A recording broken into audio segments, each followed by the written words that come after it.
अस्सलाम वालेकुम वाज़िज़ असातिज़ा किराम। आज हमने बच्चों को अरकान साजी सिखाई, अल्फाज से अल्फाज बनाना, हरूफ से हरूफ बनाना।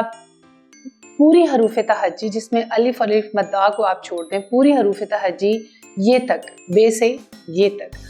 3 हरूफ हमारे पास ऐसे हैं जिन्हें हम हरूफ इल्लत कहते हैं या मसूते, अलिफ, वाव और छोटी ये वो मुतहर्रिक हरूफ हैं यानी कि जो अलिफ बे या हरूफ तहज्जी को तहरीक देते हैं। जैसे बे साकित है, अलिफ के साथ एक नई आवाज़ देगा, बे अलिफ बा, बे वाव बो, बे छोटी ये बी, अलिफ वाव और छोटी ये। सिर्फ इन 3 हरूफ को मिलाने से पूरी हरूफ तहज्जी अपनी एक मुख्तलिफ आवाज़ों में और नई आवाज़ों से और नए अशकाल के साथ आती है, नए हरूफ बनाती है। ये मुतहर्रिक हरूफ कहलाते हैं, हरूफ इल्लत कहलाते हैं, मसूते कहलाते हैं।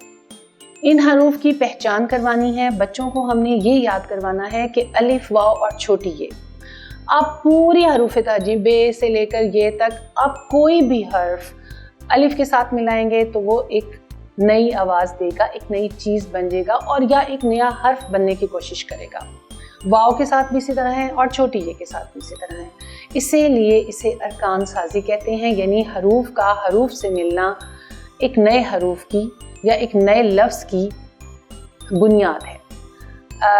और ये 3 हरूफ हैं जो पूरी हरूफ तहज्जी में हर लफ्ज़, हर हर्फ के साथ मिलकर एक नई साउंड, नई आवाज़ देते हैं और एक नया लफ्ज़ बनाने में मददगार होते हैं। हमारी वेबसाइट पर आपको जो लिंक नज़र आ रहा है उस पर तमाम रिसोर्सेज आपको दस्तयाब होंगे, आपके लिए बहुत माविन और मददगार साबित होंगे। इंशाअल्लाह ताला अगले सबक के साथ फिर आपसे मुलाकात होगी। तब तक के लिए अल्लाह हाफ़िज़।